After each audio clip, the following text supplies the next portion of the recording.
And welcome back, Internet, to the Weirdo Watchlist Podcast, the podcast that's about movies that are slightly off. Excuse me, my name is Mikey, and that is the co-host, Sam Fashion. We are here to do what we always do and talk about movies. Yeah. Yes, as always. Weird movies, new movies, rant, and other assorted things. Yeah, if we watch new movies, which lately theaters have been pretty dry. Obviously, we have a pretty good topic because I just noticed that you logged the substance, so I can't wait to talk about that. Yeah. But as far as new movies go, damn, box office is dry. Red One was the #1 movie, and it did terrible. I do have a confession. If we want to talk about new movies before we did you see the Red One? I took the wife to see Red One over the weekend. I was part of the Why? $34 million box office opening. Listen. You knew it was gonna be what it was gonna be. Of course, right? Of course. She showed me the trailer months ago. And was like, look at fucking Chris Evans. I want to punch him in the goddamn face for this. And she specifically hates the scene in the trailer. It was like, Santa Claus has been kidnapped, and a level 4 naughty lister, and just wants to punch him in the face because she hates that line delivery so bad, and so do I. Yeah, and it was date night. We went out for a nice sushi dinner, and ruined it. Yeah, and she didn't stop me from picking Red One to go see. I was like, let's go watch Red One. Dwayne says it's gonna be a game over in IMAX. It's the best IMAX thing since Oppenheimer, according to him. You knew better. And she didn't stop me. Okay, how was it? Did either of you like it? No, we both fucking hated it. Yeah. My coworker loves the holidays, loves the holiday spirit. If a movie is about Christmas, instant classic, instant best of the year for him, except for Elf. He fucking hates Elf. Very strange, I know. But Red One, he fucking loved, of course, no surprise there, and said, if you don't like this movie, you're missing the point, and I question your holiday spirit. And my wife and I just kind of laughed and rolled our eyes when we saw that comment on Facebook and Letterboxd. I know very little about the movie, but if your Christmas spirit looks anything like their North Pole depiction, which it looks like a North Pole Gotham, it looks like an Amazon warehouse. it looks bad. I mean, yeah, if that's the holiday, if I don't get it because the holiday spirit, yeah, there's very little holiday spirit. It is just an action movie where Santa Claus gets kidnapped, and there's not a lot of holiday cheer, holiday joy, magic of Christmas going on. It is just a very bland and boring Dwayne Johnson movie. Yeah, it looks like it should have gone straight to streaming. It's very obvious that it was kind of shot for that. I feel like $250 million budget, by the way. That's nuts. Yeah, I rewatched Alien, the original Alien, a month ago, and I was like, this looks like the most expensive movie ever made. The production design, the set quality. Yeah. The art direction looks fucking incredible. And I looked it up. By today's inflation standards, that movie cost $50 million to make. Yeah. And Red One cost 5 times as much as that. And I saw, and more if you want to count box office or advertising budget. Oh yeah, right. I saw an interesting stat about The Rock's movies and how many movies he's been in that have been over the 200 million budget range, and then how those movies have all performed in the last X amount of years, and they're all bombing. Any movie that he's been in where it's over $200,000 has not made its money back. I think maybe Hobbs and Shaw got close something, but it's not looking good. It's when are we going to stop this? When are they going to realize? Diminishing returns on The Rock these days. Yeah. I mean, I think that's a big reason, too. He's going to, start taking, smaller, more actually meaningful roles. Instead of just, I'm The Rock in another movie. He's got, So he can still act, or, he can...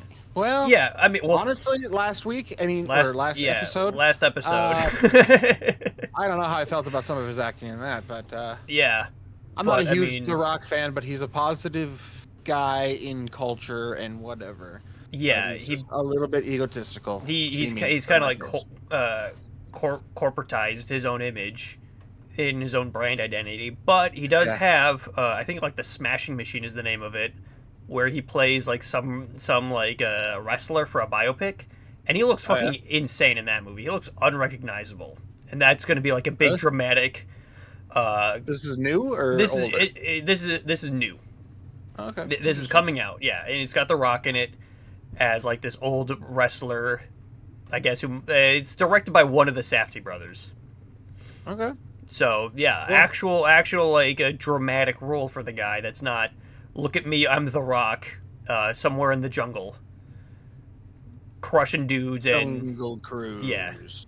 Yeah, Jungle Cruise, Jumanji. Man. Like 7 other fucking movies. But yeah, Red One, no good. Yeah, bummer. Well, there was a few good movies in theaters that I didn't see yet. A Real Pain is in theaters. That looks good. That does look good, yeah. Gladiator and Wicked come out this weekend as of the upload. Gladiator is looking good. Looking good in my books. I love Gladiator 1. Did you watch that recently? I watched that for the first time 2-3 days ago. Nice. Did you like it? It was good. It's a good dad movie. I mean, like, I know we talked about Napoleon when that came out last year. And like I expressed my big love for expensive looking production design that's like looks good. If a movie's gonna cost $250 million, I want it to look like it does. Right. Compared to like Red One, which looks dirt cheap. Yeah. But yeah, Napoleon looks like just a phenomenal production quality all around. Same with Gladiator and hopefully Gladiator 2. I mean, I assume. I can only assume, yeah. But whatever. I've seen a couple headlines, or let's say it's like YouTube thumbnails where they're like review, and I'm just like, okay, based on the face, it's looking like based on faces that I'm seeing, looking like it's a decent movie. Yeah, enemy of the show Austin is not looking forward to it at all. He will not stop texting me that he thinks this is going to be the worst movie ever made. Which again, like, you can't set something up for failure like that, though. Yeah. This guy you're also not gonna fully enjoy it if you're gonna think that way. Yeah, and this guy also hasn't seen Red One, so maybe he should back to back them. Red One first, and then go Gladiator 2 as like a palate cleanser. Yeah, palate cleanser. Yeah, you want good movie? Well, you got to watch real bad movie first. Yeah, real bad movie first, and then the immediate follow up is gonna feel like the best thing you've ever seen. So Gladiator 2, yeah. Are you gonna go see Wicked or Gladiator 2 first? Gladiator 2 first. Wife is very excited for that one. Or like not like very excited, but definitely more interested. How about Wicked? Either of you care about that? Not necessarily, but it's also tracking review wise pretty well. Yeah, I've seen some mix, but like, I'm excited to see what like a fan of the actual musical thinks. Like, I haven't looked up reviews. I'm sure there's plenty of them already. But I know a lot of them are also like the Ariana Grande fans. Just like, best thing ever. Oh my god. And she is, and they're right. Slay. I haven't seen Ariana Grande since Nickelodeon days, so she rocked. Yeah, she rocked. So yeah, I'm excited to see that. But I don't know. I mean, if I had the choice to go see one or the other, I don't know what I would see first. Probably Wicked, but I want to see them both this weekend. I gotta find time. Finally, cinema. Finally, the theaters are gonna be full again. So The Substance. Yeah, well, I'll get right into it. I want to. Let's hear about what you think about it. You just watched it today? Yes, I watched it today immediately when I got home from work because I definitely wanted to get to it before the podcast. I would have kicked myself for not watching it, especially because you watched it like a week ago. I was like, this is great. We can both talk about a movie we've seen for the podcast. That's not the actual pick for the episode. We haven't done that, and I feel like for a while. I know, right? True. So I knew I needed to get to it, and today was the best option, given like the time we started recording. So I had just enough time to squeeze it in, and nice. I thought it was pretty great. I really enjoyed it. Hell yeah! It's very it's interesting. It was inappropriate at times. I think watching females like that, pretty inappropriate. No, it was really, really, really great. Yeah. Filmmaking wise, kind of in your face, like constantly, and Yeah, I movie loved it. the movie really doesn't give you like a second to breathe because It like doesn't. whether it's like Demi Moore's character just hating like her own appearance, she's always just like angry about that, and then Dennis Quaid's just like in the fucking camera, just right up against it, saying like, "I don't fucking care what you gotta think about these women. I want them young and I want them beautiful," as he's like pissing in the urinal. Yeah. I couldn't fucking believe that's like more or less how the fucking movie opened. Yeah. He rocked in this movie. He was so cast him fucking really well. good. My mom hates him. My mom just fucking hates the shit out of him. So anytime like she sees him or like anytime Dennis Quaid is brought up around my mom, she's like, "Fuck that." Yeah. He ruins every movie he's in. But I'm like, I think you should watch The Substance because like he plays a character that you're supposed to like fucking hate, and he does it really well because he kind of is hateable. I get where my mom's coming from a little bit. He's playing scummy producer incredibly well. super well. It's insane too. Like again, like knowing he's like like politically aligned with the right. He's his career is focused more on like Christian, Republican, conservative movies, and then he does this movie about specifically how like men objectify women and like like women beauty standards, self-hatred, and all that, and he's fucking crushing it. Oh yeah, I wonder if he even knows what roles like. What he's making. Yeah, he's so he's a pretty damn good job. Yeah, he's so good in this fucking movie for no reason, and it's like, crushes it. And body horror shit going on here, fantastic. Oh my god, it's again like the makeup effects too, and like anytime, like the first time like Margaret Qualley like comes out of Demi Moore's back. Do you just want to like go into like spoilers? Because I feel like we're gonna just. Yeah, sure. I mean, like movie's been out for a while. It's been in theaters and it's been on Mubi since Halloween, I think. Yeah. So, yeah, we're just gonna like continue going into spoilers for it, but yeah, all the body horror elements too. Just and the sound design is so over exaggerated. Yeah. Everything's so squishy and squelchy. Squelchy. Just like any time like a body part or a chicken bone like gets pulled out of somebody, or God forbid Dennis Quaid is eating shrimp, or Dennis Quaid's eating fucking shrimp in the camera, just like oh yikes! That was like, it's done so well. It's like, so fucking good. Yeah, it just makes you again just like listening to men talk about again like. Women, like fertility getting like declining after the age of 30 and like wanting young beautiful women, and then he's just stuffing his face with shrimp in the grossest way possible. And again, Dennis Quaid's crushing it. I felt like the movie didn't fully stick a landing at the end. For me, I don't know if you felt this way. I mean, you just watched it, but like, do you feel like they should have explored like you are one person more, because they didn't do really anything with that, did they? And they really drove it pretty hard. Yeah, they were every time. Yeah, like Demi Moore's like pissed at whatever Margaret Qualley did. Like stayed out too long or whatnot. Right. The guy on the phone was like, "There's no two of you. You're both the same person. You are both you." The balance. Yeah. I kind of took that as like like women's like self-hatred towards themselves and like different angles of it, like insecurities about beauty and then insecurities about like I guess like personality, because like as the movie progresses, Demi Moore's like like hating herself more and more, and that's letting her slip more into like a slob. Yeah. Kind of like lifestyle where she's just like just eating everything that's in the fridge, stuffing her face, leaving trash all over the place, and then Margaret Qualley is like, I hate this part of myself. Yeah.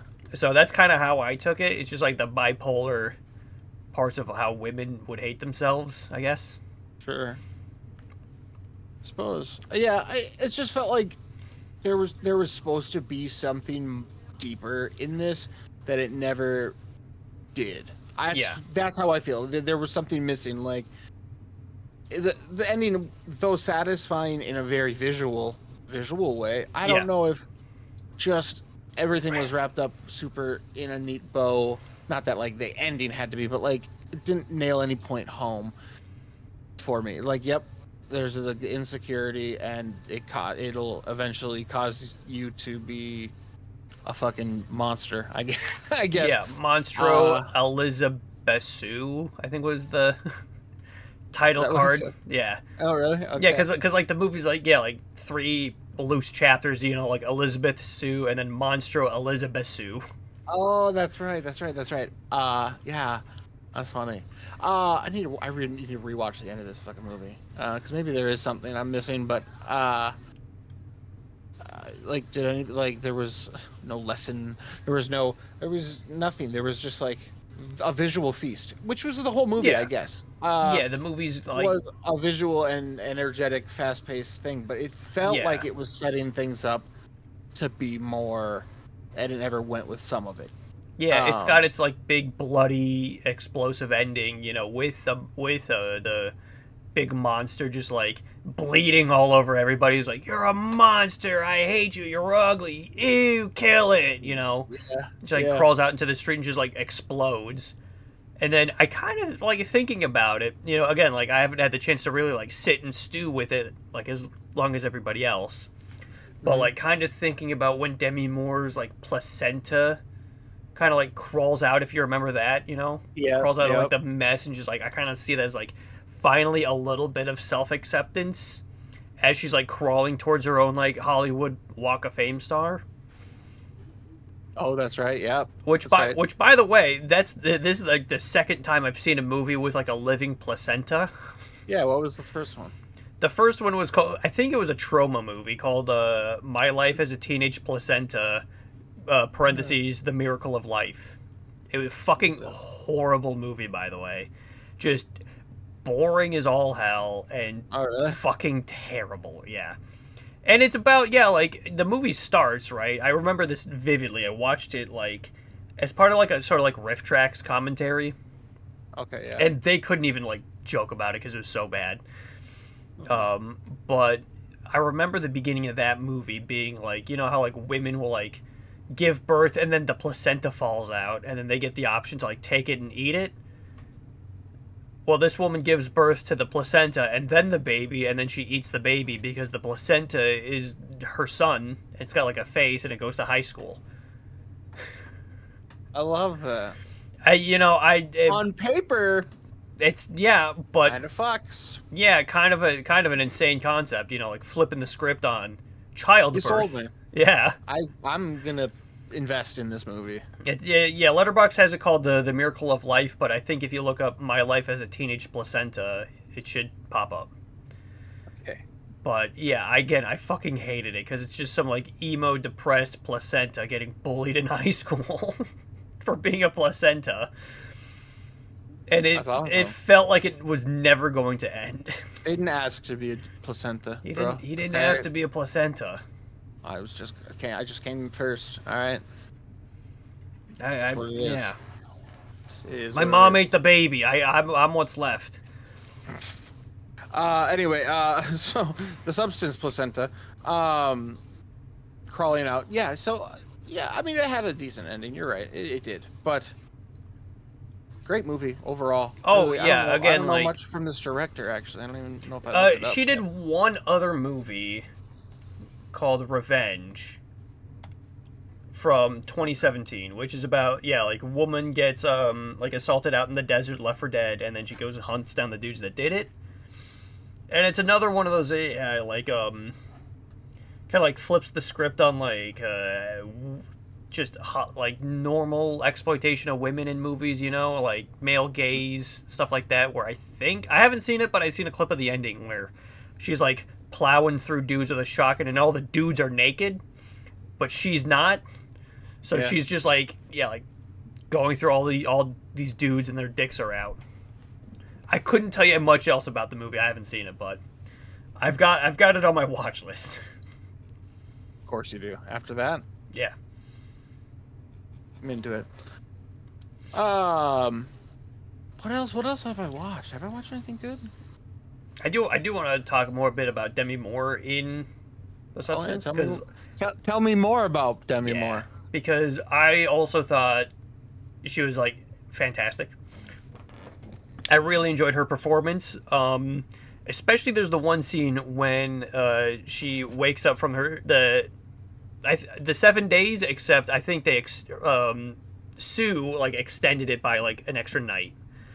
So she came out like a little bit more ragged and old and a little bit more fucked up. So she's just like watching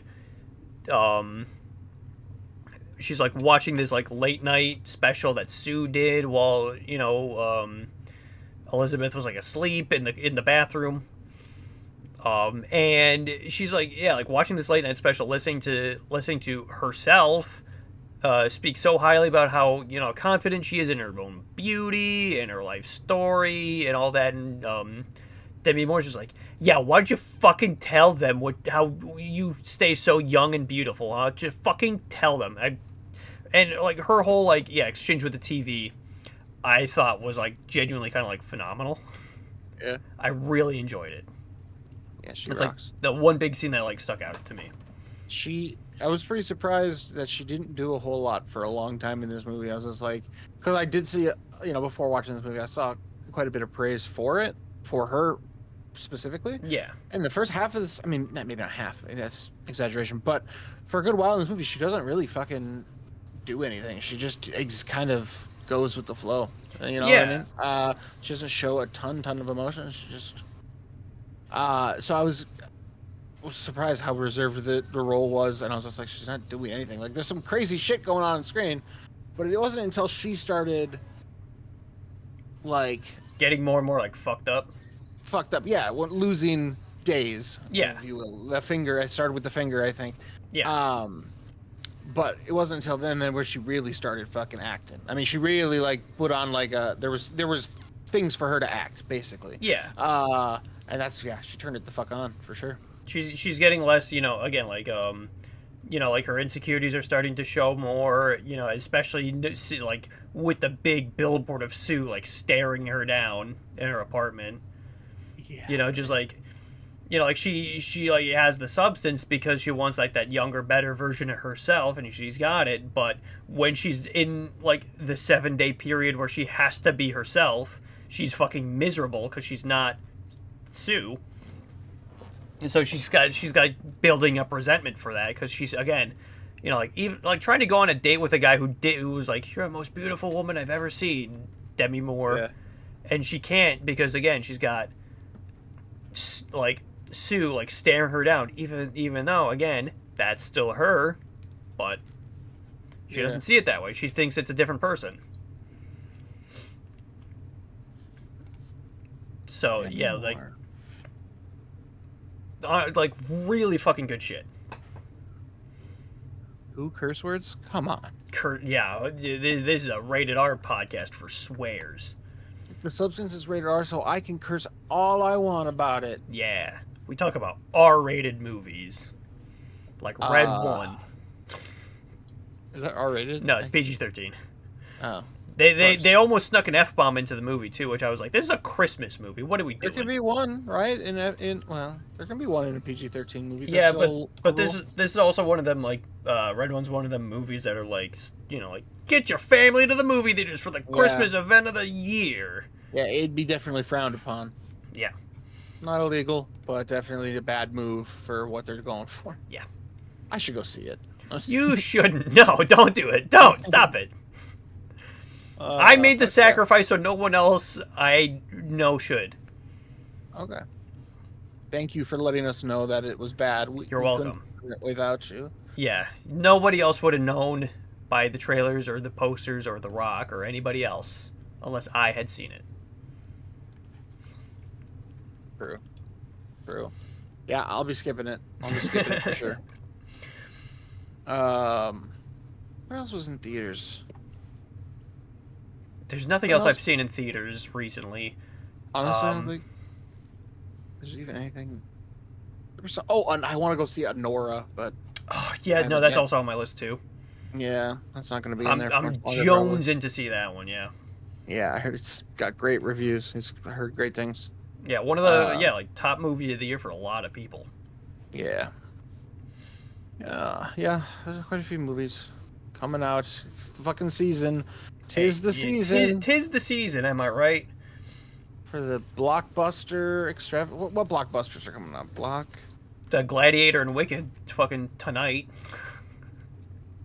Oh, yeah, true. True, yeah, and they're both, or I don't know if they both had early screenings, but Wicked had a Wednesday screenings. Yeah. Focus with that. Oh, my dog found her squeaky toy. Uh-oh. We got Gladiator and Wicked this Moana weekend. 2. Moana 2. Nosferatu. That could be I totally forgot about that. That could be a big box office contender. Maybe. We'll see. Yeah. Interesting choice. Would they put it out in December? Yeah, I think that's a Christmas movie technically. Oh, wow. Comes out on Christmas. Oh, wow. Yeah. Same day as Bob Dylan movie. Oh, that's right. I feel like the Bob Dylan movie is supposed to come out next year. Yeah, it feels like some of these things are coming up so fucking fast. Yeah. And they're actually putting out Kraven the Hunter, apparently. They should delay it again because it'd be funny. Yeah. Like that. I feel like that's the Lion King. I feel like Kraven the Hunter is supposed to be a movie that's never supposed to come out. Yeah. Like that was supposed to come out like 2 years ago, I think. Oh, you know what I'm excited for? It's not January 17th, but Paddington in Peru. Paddington in Peru, lowest rated on the Rotten Tomatoes, 95%. I'm gonna say if it's anything less than washed. perfect, then yeah, I was gonna say I don't know if they're gonna ever make like a perfect trilogy, but Paddington could be the one. But... I mean, the director of 1 and 2 is not in it, unfortunate. So there's a chance. Yeah. Might not live up to the hype. I mean, it's a big hype. It's a big shit. It's a big it's a big Paddington fucking 1 was great. Paddington 2 bar. somehow made it better. Yeah. If you could make the third one somehow better, like to do that is like pinnacle. Impossible. I'm trying to think of other trilogies that might have done that, and I'm thinking, and I don't think this is probably true, but How to Train Your Dragon is close. I'd say that one. Those are all really good, but yeah. I really kind of like I don't know. Toy Story, but they added a fourth one to that, so it's not a trilogy anymore. It's a quadrilogy. True, but as a trilogy, count. Pretty damn good. And in my opinion, most people probably don't think this way, but Star Wars original trilogy, the best one is the last one. I've heard that from my sister. Well, she's smart. And if I were 12, I would agree with you. Yeah, I feel like that's cool. That makes sense. That's kind of the vibe I'm when I'm watching Star Wars. I'm kind of watching it with the lens of a 12-year-old, to be honest with you. And that's why I like that one. And then you got the Ewoks. Yeah, some movies. Okay, Moana 2. Yeah, Moana 2. Another one like I didn't think was really I could have guessed that was a rumor still probably 2 months ago. Yeah, that one came out of fucking nowhere. Confirmed. It just feels like that's such a rumor. Like, oh, live action. I'm hearing live action. I'm hearing the second one. They're both true. I'm just like, I don't even care. They both come out like within 2 years of each other.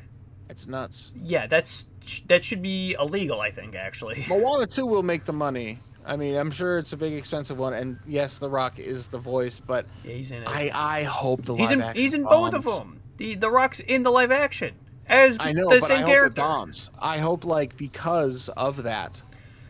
I don't. In a way, is that cynical? It's a little bit, but I also don't think it's gonna bomb because it's like. You're right. Because like all those live action ones do well, even if they're Yeah. fucking critical shits. Except for Dumbo. Dumbo kind of shit the bed on both. Dumbo did shit the bed, yeah. No, actually, hold on. Dumbo, I feel like did better than we remember. Like number wise, maybe. Yeah. Not critically, yeah, critically fucking shat Actually, the bed. I never even saw it. I just saw enough about it where I feel like I can say that it's a shit movie. I know. 170 million budget. Mm-hmm. 353 worldwide. Ooh, 114 domestic. I mean, That is a bomb, yeah. That's bad for what it is. Yeah, but very bad for what it is. I mean, like, I would love to 114 million I would against. love to see them put a bunch of money into this live action Moana 2, and then it just like look bad from the get go. I'll tell you what. They will put a bunch of money in it because The Rock is in it, and he requires like a $1 paycheck. Yeah, I guess apparently he needs That's why all his movies are so expensive. Yeah, it's just he produces them, but he's also in them, so he needs a big paycheck. Yeah. Well, I hope it does terrible, and I hope he feels bad. I'm just kidding. Yeah. Do you want to get into the pick of the week? Pick of the episode? Yeah, let's do it. All right. Absolutely. So you picked Personal Shopper from 2017. Oh, yeah, I did. Yeah. What did you think about it? Well, so this is my second Oliver. Is that his name? The director of this film's Oliver. I'm not going to know. Assayas. Assayas. Yeah. This is my second movie of his. I watched Irma Vep, and then I watched the show Irma Vep that he did. And this movie has similar vibes, so that's why I was excited. That's why I picked it. Okay. I'll say that much. So, did I like this movie? Yeah, I did. And I was a little bit worried that I wasn't going to throughout it because it felt like it had a lot of shit going on. And I don't know. I really like how it came together at the end. But as a whole, it took a little while. It felt very Oliver-ish.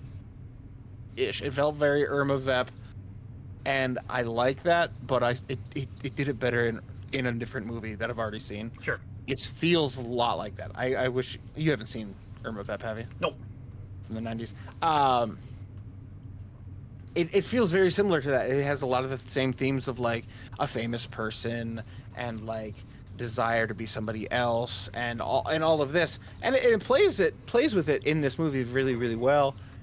But I also feel like I was watching Kristen Stewart do an impression of Kristen Stewart throughout most of the movie. Like she was really, really honing in on the stuttering, and was like damn near Twilight at points. I'm a little nervous. I'm a little shaken up. Yeah, like people like to make fun of her for that. And this movie wouldn't have helped that. She did fine. I mean, it wasn't like that bad. But it was a good movie. I will say that I really enjoyed it. But it took a while. It's definitely to get there. It's very patient with itself. It is. It really wants to paint a picture of these people really kind of thoroughly, but in a really mundane some ways. I was noticing that they showed clips of her on her moped between multiple scenes, and I'm like, what? At some point, why are they showing this? Like, we know that she takes moped, right? So like, is there something I'm missing? Is she? I don't know. She's got to get places, you know. She's like, I got to get from point A to point B. How'd I do it? Moped. Which is great, but why are they going to show this that like? I'm not joking. I swear to God, it was like 6 times, and nothing happened in them. Yeah, she's shopping. Yeah, but why are they showing us like? So okay. I'm not mad that they're. I don't think they're showing it for no reason, but I don't know what the reason is. Sure. And it wasn't that was uninteresting to me because I was trying to figure out some of that shit in my head because of how sort of mundane that stuff was. Yeah. And it was like playing with some really cool shit, with some ghost shit and some stuff, and then it seemed to shift, and it seemed to be really slow and mundane at just every other turn, I guess. Almost as if they wanted to show a moped scene in between every other scene to show how she gets to places. Yeah. And that got old. But I like what it did with it in the end. And we'll get to spoilers. We'll kind of maybe even... I mean, you know, we always get to spoilers with the picks of the weeks. Yeah. Yes, of course. But what did you think of it? I enjoyed it quite a bit. I did enjoy Kristen Stewart as Kristen Stewart. Yeah. I did enjoy like how patient the movie was. I did watch it in like a couple chunks, right? I started a bit of it while I was like at work, waiting, for the day to end. And then I watched it when I got home, and then took the dog for a walk through the snow, and then finished it like the last 30-ish minutes after that. Okay. So the pacing didn't seem too much of an issue for me. But I did enjoy kind of it's got a similar tone and usage, I'll say, of ghosts that a Ghost Story uses. I don't know if you've seen that one. I have not. I think it's around the same time this one came out. David Lowery, Ghost Story. Casey Affleck dies in the beginning of the movie and becomes a ghost, and you just follow him as a ghost, where it's just him under a bedsheet. Yeah. As, he watches, his girlfriend deal with the loss, and then time goes by, and it's kind of like a journey as a ghost. But he's stuck in the same place, more or less.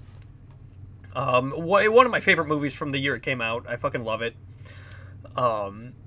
Remember watching it in the Uptown Theater in Minneapolis before that shut down.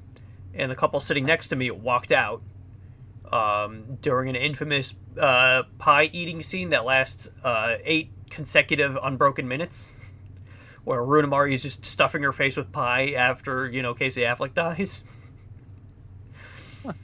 She's grieving, she's sad. And then you just see Casey Affleck standing in the back corner just watching it happen. And you're like, oh my God. For 8 minutes? It felt like it was a long time. I don't know if it's 8 minutes exactly, but it's extended. Jesus. Yeah. It's art. You wouldn't get it. You wouldn't get it. The aspect ratio is 4:3. You wouldn't get it. Oh, God. But I can highly fucking recommend Ghost Story. It's got similar patient ghost vibes as this one, where it's not using ghosts as horror, but using ghosts as a way to explain grief. And I think that's what this movie also does very well. Kristen Stewart's trying to connect with her dead twin brother because they're both mediums. And she's thinks the ghost in her house, or this specific house, is her twin, trying to get it to give a sign. Yeah. I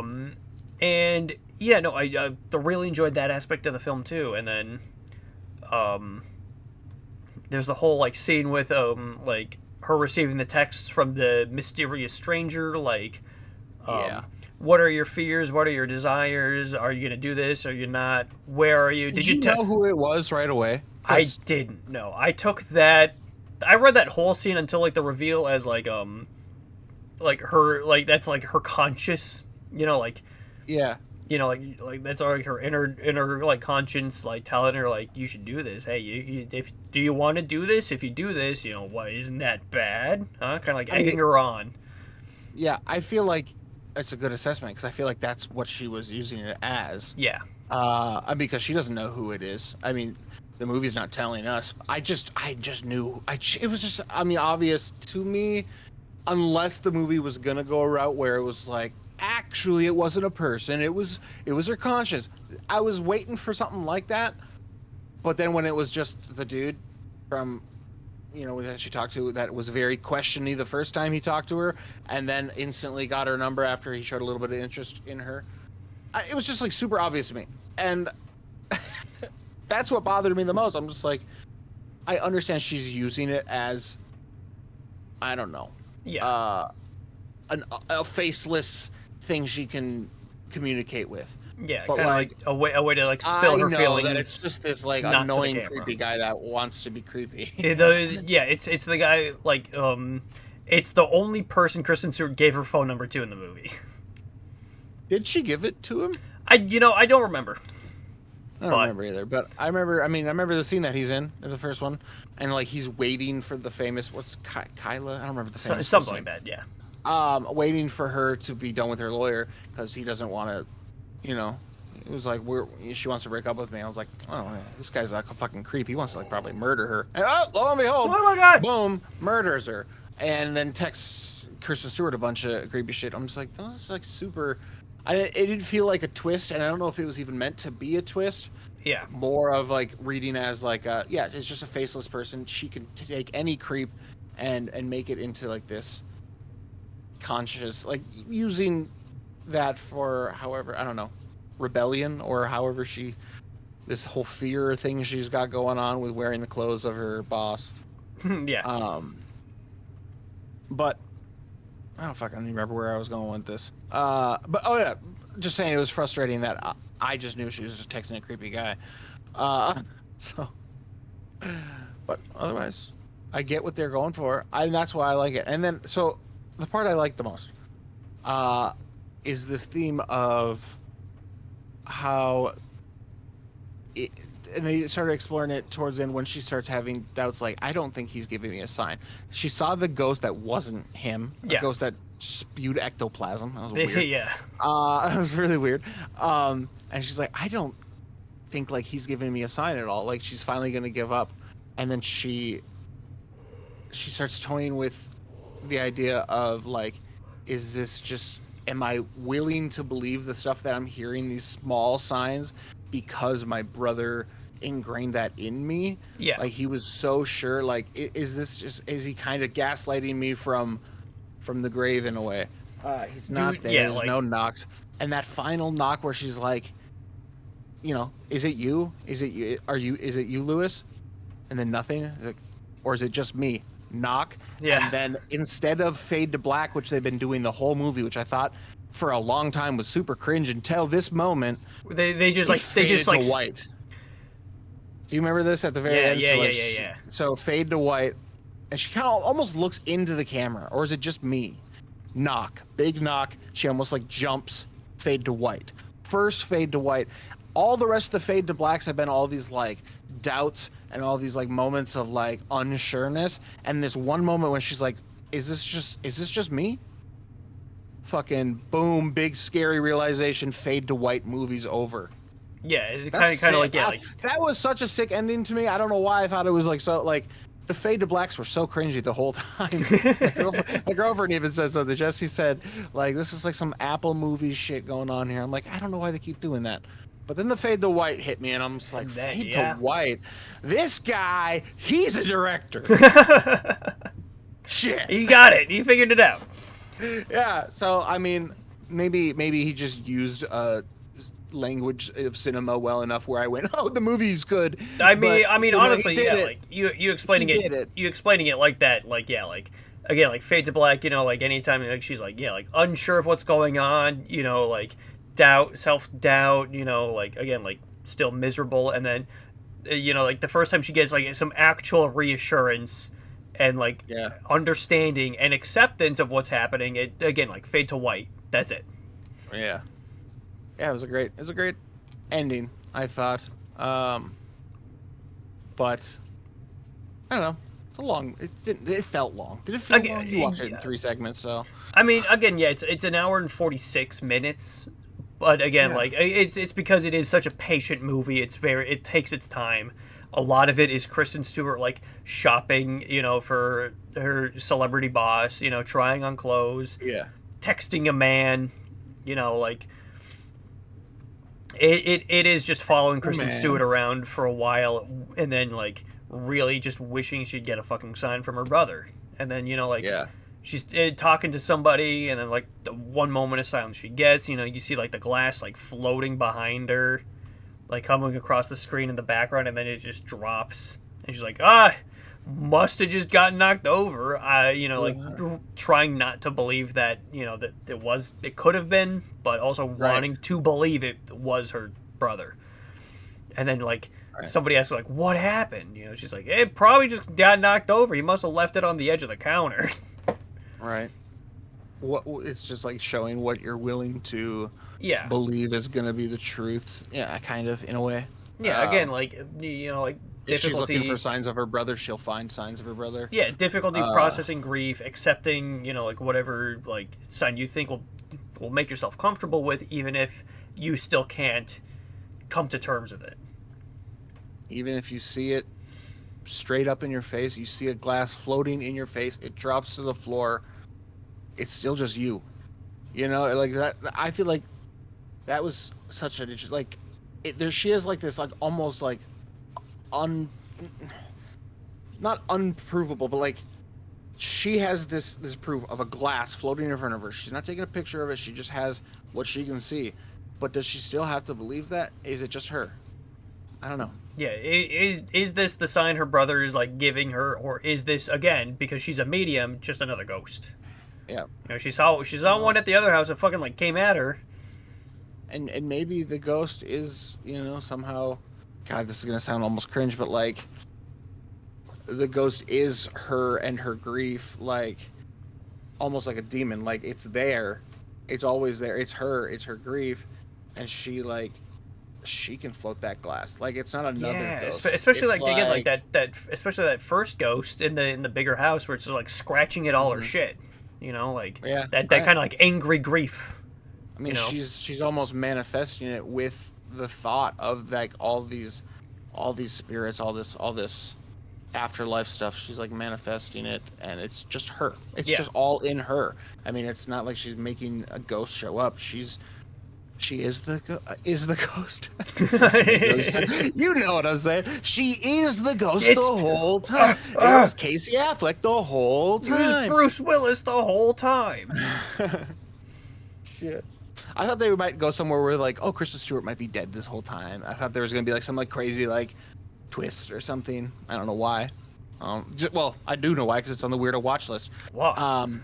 Which we can get to it. We usually do it at the end, but it's not that weird of a movie. It's weirdness really only comes in the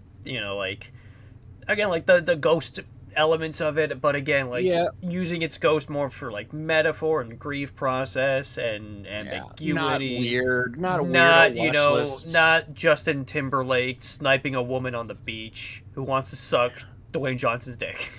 Yeah, not that kind of weird. That's what we're looking for. I mean, this is a great movie. Nothing against the movie, but it's just not. It doesn't really belong on this list. I don't think. It's it barely for me a little bit. But again, really is just a methodical, patient, grief-stricken movie. And again, the more you kind of sink your teeth into it and digest it, the more you're like, okay, yeah, no, this is just a movie. This is just fairly conventional that just uses a lot, uses its ghost elements for, themes and metaphor rather than bizarro, weird freak shit.